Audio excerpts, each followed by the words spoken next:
Hello दोस्तों, welcome to your educational channel मेरा classes में आपका बहुत बहुत स्वागत है।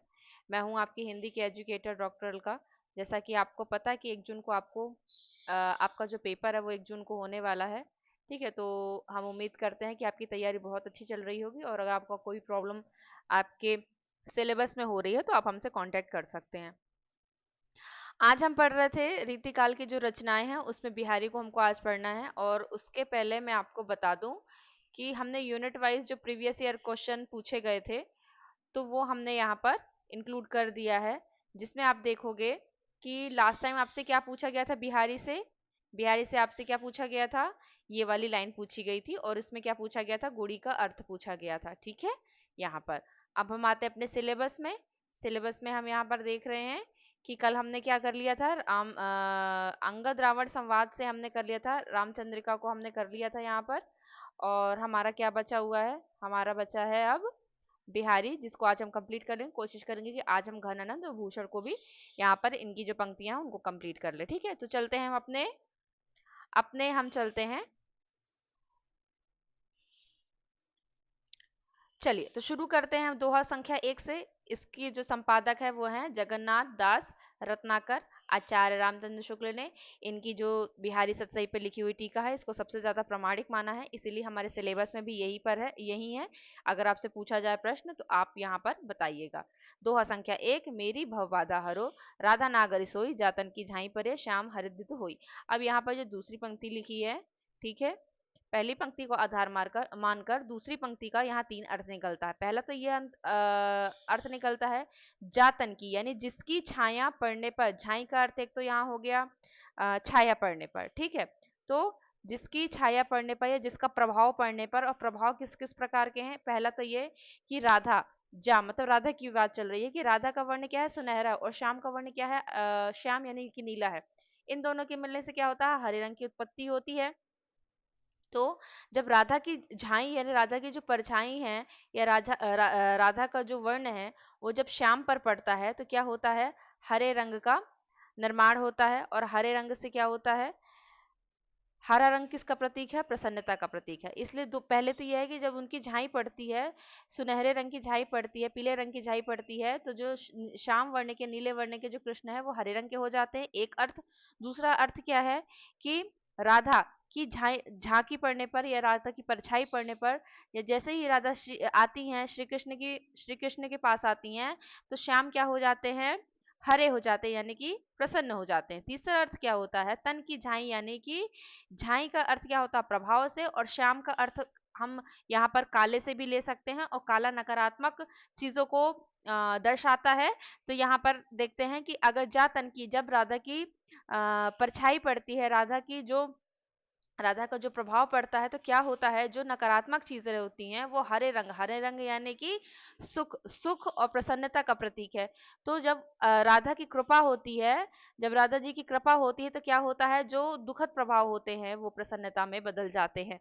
तो इस तरह से इनकी आराधना की गई है मंगलाचरण में। सबसे पहले इन्हीं को, राधा को आराध्य मानकर राधा का मंगलाचरण किया गया है और बोला गया है कि मेरी सांसारिक बाधाओं को दूर करो, जिनकी शरीर की छाया पड़ने मात्र से श्याम वर्ण के कृष्ण भी हरे भरे आभा वाले हो जाते हैं, अर्थात प्रसन्न हो जाते हैं। जो श्री कृष्ण को प्रभावित करती हैं, उनको जिनका प्रभाव श्री कृष्ण पर बहुत अत्यधिक पड़ता है, तो ऐसी राधा मेरी सारी सांसारिक बाधाओं को दूर करो। ठीक है, अब दोहा संख्या 11 में हम देखते हैं कि नी की दई अनाकानी, कह रहे हैं नी की मतलब अच्छा, दई मतलब किया तुमने, अनाकानी मतलब आनाकानी, यहाँ उलाहना देते हुए कह रहे हैं कि तुमने बहुत अच्छा किया। ठीक है, तुमने क्या अच्छा किया कि तुमने आनाकानी कर दी। किस चीज में आनाकानी, क्योंकि मैं तुमको फीकी, फीकी मतलब फीकी का मतलब जैसे हमने तो फीका हो गया है। ठीक है, कम, किसी चीज का कम करना, कम होना, मतलब न्यूनतम के, कि तुमने बहुत अच्छी आनाकानी करी है। मैं गुहारना मतलब पुकारना, तो मैंने मैं तुमको कब से पुकार रहा हूँ, और मेरी जो पुकार है वो तुम्हारे प्रति क्या हो गई है, तुमने उसको क्या कर दिया, फीका कर दिया है। ठीक है, तज्जो मनो तारण बिंदु, बारक बारण पार। एक बार तुमने कभी किसी हाथी को तार दिया था।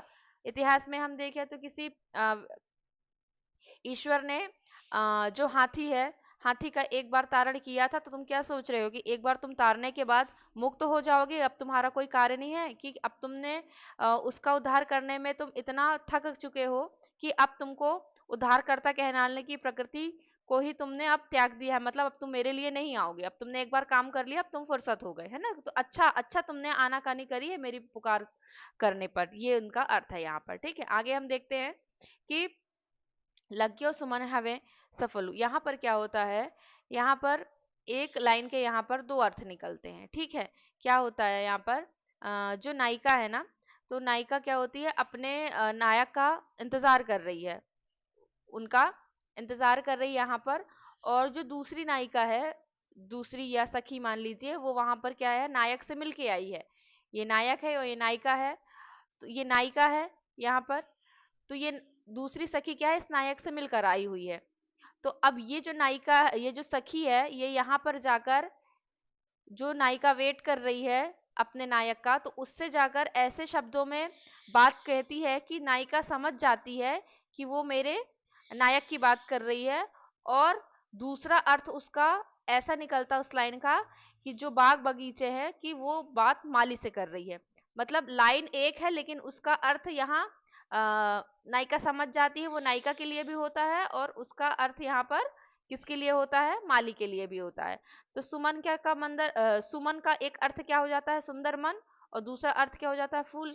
सुफलु का अंदर हो जाता है, एक तो होता है सफलता, दूसरा होता है सुंदर फल। आतप का अर्थ हो जाता है धूप, और दूसरा होता है घाम। रोष क्रोध और बारी का अर्थ होता है अनुभवहीन बालिका या मंजरी हुई। और एक बारी का अर्थ क्या होता है, पारी। ठीक है, कि मेरी अब बारी आएगी, मेरा अब मतलब मुझे अब मौका मिलेगा। ठीक है, और दूसरा क्या होता है, वाटिका या फुलवारी। दूसरी, ये दो अर्थ हो रहे हैं, इसलिए सब में दो दो अर्थ आ रहे हैं। ठीक है, एक बारी का अर्थ पानी भी होता है, और एक बारी का अर्थ क्या होता है, वाटिका फुलवारी। तो लग्यो हो सुमनु हवे, यहाँ कह रहे हैं कि जब सुंदर मन, ठीक है, एक अर्थ क्या होता है कि सुंदर मन लगा है, सफलता होगी ही, अतः क्रोध रूपी धूप को निवारण कर अपनी इस मंजरी हुई वाटिका में प्रेम रूपी जल को छिड़क कर अपनी पारी आने का दिल खोलकर नायक से मिल। यहाँ पर बोल रही हैं एक लाइन में, इन्हीं शब्दों से ये बोल रही हैं कि तुम गुस्सा मत करो, जो तुम्हारे नायक है वो आएंगे, तुम अपने जो प्रेम रूपी जल से अपनी पारी आने का तुम इंतजार करो, नायक तुमसे जरूर मिलेंगे। और दूसरा ऐसा लग रहा है कि वो माली से बोल रही है कि जब सुमन यानी फूल, फूल लगा है, और ये तभी क्या होगा, सुंदर फल में परिवर्तित होगा, जब इसमें क्या करोगे तुम, धूप को, धूप का निवारण करके इस अपनी वाटिका में जल को छिड़क कर अपनी पारी, पारी यानी यहाँ पर जो फुलवारी है, अपनी पारी को तुम सींचोगे। यहाँ ऐसा लग रहा है कि वो किससे बात कर रही है, एक बार ऐसा लग रहा है कि माली से बोल रही है कि भाई तुम्हारा फूल ऐसा ऐसा है, तुम उसको अगर अच्छे से सींचोगे, अच्छे से करोगे, तभी तुम्हारा फूल अच्छे से अच्छा फल निकलेगा। और इनडायरेक्टली वो किसको बता रही, नायिका से, कि तुम गुस्सा मत करो, तुम्हारा सुंदर मन है ना, वो सभी सफल होगा, क्योंकि तुम जो क्रोध रूपी तुम्हारा धूप है उसको तुम निवारण करके और अपना प्रेम रूपी जल से इसको छिड़क कर अपनी पारी आने का इंतजार करो। मतलब इसमें दो दो अर्थ निकल रहे हैं। ठीक है, अब आगे हम देखते हैं अतज्यो, आज्यो तरियोना।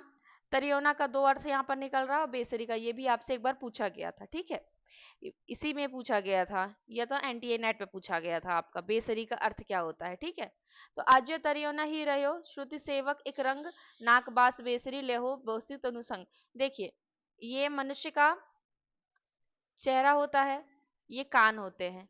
ठीक है, और नाक कहाँ होती है, नाक यहाँ आगे होती है, कान का स्थान कहाँ होता है, पीछे होता है। कान का स्थान कहाँ होता है, पीछे का होता है, और नाक का स्थान क्या होता है, आगे होता है। तो जो हमारे शास्त्र है, वेद पाठ है, तो वो क्या है, सुनी हुई बातें हैं जिनका अनुसरण हम करते रहते हैं, जिनका अनुसरण क्या है, हम करते रहते हैं। पर जो नाक का अर्थ यहाँ पर लिया गया है, वो किससे लिया गया है, अनुभव से, जो हमारे सामने प्रत्यक्ष हो रहा है उससे लिया गया है। तो यहाँ पर आप समझ लें कि कवि ने निरंतर वेद पाठ करने की अपेक्षा निरंतर जो निरंतर जो सत्संग है उनको श्रेष्ठ बताया है। ठीक है, जो हमारे अनुभव से जो हमें सामने दिख रहा है उसको श्रेष्ठ बताया है। इस मत की पुष्टि तरियोना और बेसरी जैसे शब्दों में श्लेष का विधान करके है। तरियोना का अर्थ क्या होता है? कर्ण का आभूषण। कान का संगति करने से भी करने से आज भी कान के पीछे ही पड़ा रहता है। लेकिन बेसरी क्या होता है? नाक का आभूषण, जिसमें मोती लटकता रहता है, उसने नाक के साथ रहने से कान की अपेक्षा उच्च पद प्राप्त कर लिया। यहाँ पर उदाहरण किसके लिए दिया गया है? जो शास्त्र संवत वेद पाठ है, तो उनका अनुसरण करने से अच्छा क्या है?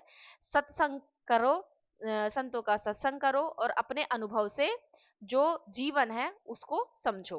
ठीक है, इसलिए नाग बेसरी का अर्थ यहाँ पर प्रत्यक्ष अनुभव से लिया गया है। आगे कहते हैं कि जम करी मुंह तरिहरियो तरही परियो एक ही धरहरी चितलाऊ विषय तृषा परिहरी अजयो नरहरि के गुण गाओ। कह रहे हैं कि तू यमराज रूपी हाथी हाथी के मुख के नीचे पड़ा हुआ है, ठीक है, जहां से बच पाना दुष्कर है।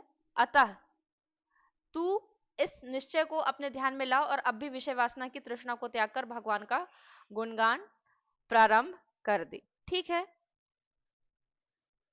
यहां तरहरी का अर्थ क्या होता है? हाथी। ठीक है, आगे हम देखते हैं। तो परवारो, ये आप तो कितनी हजार बार सुन चुके होंगे, आप बचपन से ये चीज सुन चुके होंगे। यहाँ पर भी दो दो अर्थ हैं। उर्वशी का एक अर्थ होता है उर्वशी नायिका, ठीक है, और एक उर्वशी का अर्थ क्या होता है? उर यानी हृदय, यहाँ हृदय में, हृदय के पास पहनने वाले गहने से अर्थ होता है। ठीक है, तो हे राधिके, तुम यह समझ लो कि मैं तुम्हारे रूप सौंदर्य पर उर्वशी जैसी नारी को भी न्यौछावर कर सकता हूँ। तो पर वारो, वारो मतलब निछावर करना। कारण यह है कि तुम मेरे हृदय में उसी प्रकार निवास करती हो जिस प्रकार का उर्वशी नामक आभूषण हृदय में निवास करता है। ठीक है, आगे हम देखते हैं कि लौने मुंह दीठी न लगे यों कहीं दोनों ईठ। ईठ इष्ट और इष्ट से बनी ईट। ईट जैसे हम देखते हैं ना पाली प्राकृत में जब बोलते थे, जब ये जो था क्या था हमारा इष्ट, इष्ट से क्या बन गया? इट। ठीक है, और इठ का स्त्रीलिंग कर दिया तो बन गया ईठ। तो लौने मुंह दीठी, दीठी मतलब क्या होता है? नजर लगना। ठीक है, और दिठौना क्या होता है? दिठौना क्या होता है? जो नजर से बचने के लिए काला टीका छोटा सा लगाया जाता वो। तो हे सखी, तुम्हारे सुंदर मुख को नजर लगने से बचाने के लिए तुम्हारे मस्तक पर दिठौना लगा दिया है, लेकिन फिर भी कुछ और ही इसका प्रभाव पड़ रहा है। दिठौना लगाने से तुम्हारे मुख की शोभा और भी बढ़ गई है, मतलब पहले की अपेक्षा और अधिक वो दिखने लगी है। यहाँ पर नायिका के सुंदर मुख को नजर से बचाने के लिए उस पर काली टीकी लगाई गई थी। लोग विश्वास यही है कि सुंदर वस्तु में यदि थोड़ी कुरूपता ला दी जाए तो फिर नजर लगने से भय नहीं रहता, लेकिन यहाँ तो स्थिति और भी अलग हो गई है। दिठौना सुंदर का जो अपकर्ष करने के बजाय उत्कर्ष करने लगा है। ठीक है, जहां हम उसको नेगेटिव समझ रहे थे वो और पॉजिटिव हमें दिखने लगा है। आगे देखते हैं कि हे मुरारी कौन भांति रहे बिरदु, अब देखी भी मुरारी बीधे मोसो आय के गीधे गीध ही तारी। अब यहाँ पर गीध, गीध का क्या है अर्थ है? गिद्ध। ठीक है, गीध का क्या अर्थ है? गिद्ध। अब हम जब गिद्ध के बारे में अगर हम अपनी पौराणिक कथाओं में देखें तो हमें दो गिद्ध मिलते हैं, एक तो जटायु और एक संपाति। ये दोनों भाई भाई थे। ठीक है, तो अगर आपसे प्रश्न में यहाँ गीत का अर्थ पूछता है तो या तो जटायु होंगे या तो संपाति होंगे। तो हे मिरारी, और दोनों का जो उद्धार था वो भगवान राम ने किया था। तो ठीक है, कौन भांति रहे बिरदु, अब देखिए बिरदु, हे मुरारी, तुम इन दोनों में से कोई एक गिद्ध का उद्धार करके तुम बहुत गीध हो गए, यानी कि अहंकार से युक्त हो गए हो। तुमने यह मान लिया है कि तुमने जटायु का उद्धार कि जटायु का उद्धार कोई नहीं कर सकता था और वह केवल तुमने किया है। अब देखना यह है कि तुम मुझ जैसे महापापी का उद्धार कैसे करते हो। तुम्हारा पाला मुझसे पड़ा है, मुझ जैसे पापी का उद्धार तुम नहीं कर पाओगे। जब मेरा उद्धार नहीं कर पाओगे तो तुम्हारे उद्धारक रूप की जो ख्याति है वो किस प्रकार सुरक्षित रहेगी। यानी कि एक प्रकार से ये ईश्वर को क्या कह रहे हैं कि आप प्लीज मेरा उद्धार कर दीजिए। आप मतलब दूसरे तरीके से कह रहे, सीधे सीधे तरीके से नहीं कह रहे कि हे प्रभु आइए मेरा उद्धार कीजिए। उनको इनडायरेक्टली तरीके से कह रहे कि आपने तो गिद्ध गिद्ध को तार दिया था और उसको तार कर आप आज तक आपकी मानता का गुणगान किया जाता है कि आपने गिद्ध को तार करके उद्धारक का जो पदवी है वो प्राप्त करे। लेकिन आप वो तो उतना पापी नहीं था, वो तो उसने तो उतना कुछ गलत नहीं किया था, लेकिन मैं बहुत महापापी हूँ। अब आप मेरा उद्धार करें तो मैं मानूं कि आप उद्धारक हैं, है ना।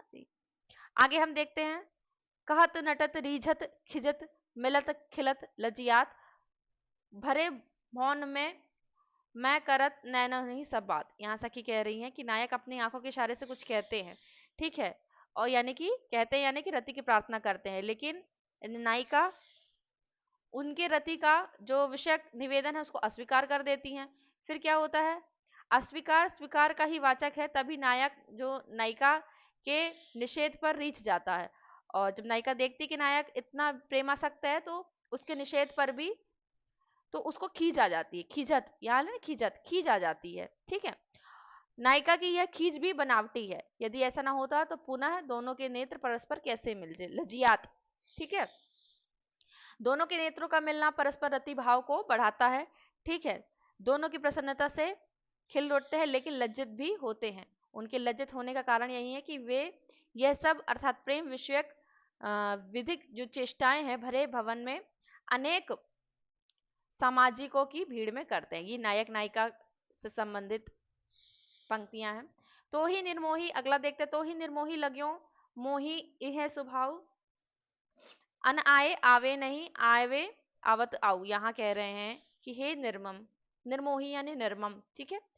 मेरा हृदय तुझमें इतना आसक्त हो गया है कि प्रतिक्षण तुझे देखना चाहता है।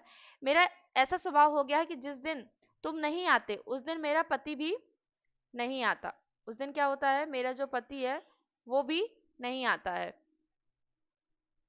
जिस दिन तुम नहीं आते उस दिन मेरा पति नहीं आता, जब तुम आ जाते तो वो भी आ जाता। ये कि जब उसका प्रिय नहीं आता तो उसका हृदय उसके अधीन नहीं रहता, इस स्थिति में वह विक्षिप्त रहती है, लेकिन जिस दिन वह आता है उसका हृदय भी अधीन रहता है और प्रसन्नता का अनुभव करती है। ऐसी उलझन भरी स्थिति पढ़कर नायिका प्रार्थना कर रही है कि हे प्रिय तुम प्रतिदिन आया करो ताकि मेरी उलझन दूर हो जाए। ये भी जो पंक्तियां हैं श्रृंगार रस से और नायक नायिका के प्रति हमें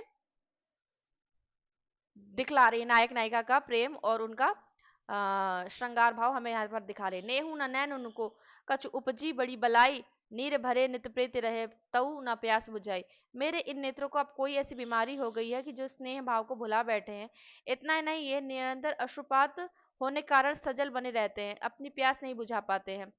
कि नायिका विरह में इतनी डूबी रह रही हैं कि नेत्रों में आंसू भरे रहते हैं, फिर भी उनकी प्यास नहीं बुझती है, ठीक है। ये तो सबको पता होगा। ये दो तीन कुछ पद ऐसे हैं कि जो हमने बहुत पहले, नहीं पराग नहीं मधुर मबू, ये जो दोहा है ये बिहारी ने किसके लिए लिखा था, राजा राजा जय सिंह के लिए लिखा था, है ना। उनकी सभा में जब गए थे तो जब उन्होंने देखा कि वो अपनी एक नव विवाहता रानी के प्रति बहुत मोहासक्त हो गए हैं, राजकाज सब भूल गए हैं, तो उनके लिए उन्होंने यहाँ पर लिखा था कि अभी तो बोला कुछ और है लेकिन उसका अर्थ कहीं यहाँ कुछ और निकलता है कि अभी तो फूल में क्या हुआ है, यहाँ फूल मतलब नायिका यानी कि रानी, अभी तो फूल में क्या हुआ है, पराग भी नहीं आया है, ठीक है। कली में क्या है, पराग भी नहीं आया, कली में पराग, कली है, फूल एक कली है, कली में पराग भी नहीं आया है, और ना ही तो मधुर मकरंद है, और अभी इसके नहीं, अभी तो इसके विकास का क्षण भी नहीं आया है। तो अली, अरे भौरे, अली यानी भौरे, अभी तो कली में ना तो पराग है ना तो मधुर मकरंद है और ना ही तो यह अभी विकसित हुई है, तो अरे भावरे तुम अभी से इसके मोह में बंधे हुए हो। तो जब ये कली, कली ही सी बिंधे, अली कली ही सौ बिंदु, जब ये कली क्या होगी, फूल बनकर पराग मकरंद से भरपूर हो जाएगी, तब तुम्हारी क्या दशा होगी, आगे कौन हवाल, हे भौरे तब तुम्हारी क्या दशा होगी। यानी कि जब यहाँ पर जो नायिका है वो तो अभी क्या है, अभी यौवन संपन्न नहीं हुई है, लेकिन जब यौवन संपन्न हो जाएगी हे राजा तब तुम्हारी क्या हाल होंगी। अभी तुम इतने लापरवाह हो, आगे तुम कितने लापरवाह हो जाएगा। तो यहाँ भी दो दो अर्थ निकलते हैं। अब आगे देखो, लाल तुम्हारे विरह की आगनी अनूप अपार, सर से बरसे नी रहूं झरहूं मिटे न झार। झार का मतलब क्या होता है, झार का मतलब होता है कि जो आग होती है ना, आग, आग की जो लपटें होती हैं, जो झार लगती है हमें उसकी अग्नि महसूस होती है, वो झार। तो प्रिय तुम्हारे विरह की अग्नि की रीत अनोखी है, उसका किसी ने आज तक पार नहीं पाया है। ठीक है, सरस स्नेह का नीर जितना बरसता है तुम्हारी उतनी ही यह अग्नि क्या होती है, बढ़ती जा रही है। आगे कह रहे हैं मतलब उनसे मिलने की जो उत्कंठा है वो और बढ़ती जा रही है।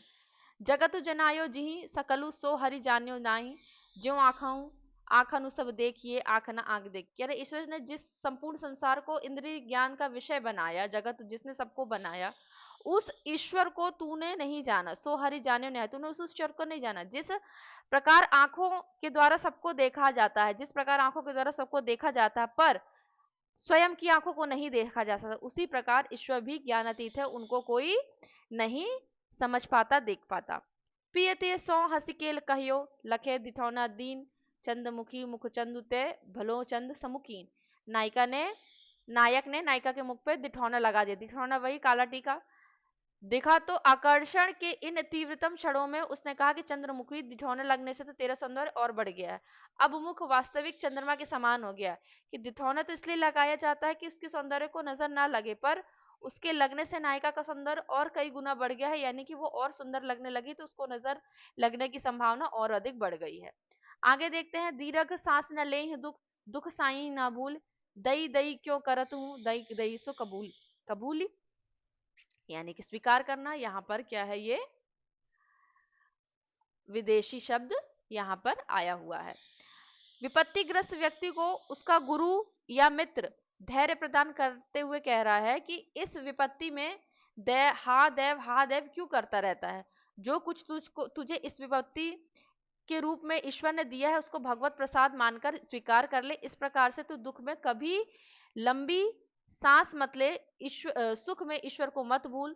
सुख दुख क्या है, ईश्वर के द्वारा दिया गया है, ऐसा मानकर तू उसको ग्रहण कर, तभी तुझको सुख मिल सकता है। कहते हैं ना, सुख दुख ईश्वर का खेल है। हमको सुख में तो ठीक रहता है, लेकिन जब दुख आता है तो हम क्या करते हैं, ईश्वर को हाय हाय करने लगते हैं। तो तू ऐसा मत कर, ये सब ईश्वर का है, उसको प्रसाद मानकर तू उसको स्वीकार कर ले। बैठी रही अति सघन बन, बैठी सदन तमा, देख दोपहरी जेठ की, छाहो चाहती छा। बिहारी ने प्रत्यक्ष रूप से जेठ की दोपहरी की भयंकरता का वर्णन किया है, लेकिन एक दूसरा संकेत भी है। अब जेठ की भीषण दोपहरी को देखकर नायिका नायक से कह रही है कि तुम इतनी भयानक गर्मी में कहीं मत जाओ, घर में ही रहो। वह कहती है कि देखो ना, जेठ के महीने में इतनी गर्मी पड़ रही है, छाया भी छाया मांग रही है, यानी कि छाया कहीं नहीं है, मानो वह भी अपनी अस्तित्व बनाए रखने के लिए किसी दूसरी छाया के नीचे छिप जाना चाहती है।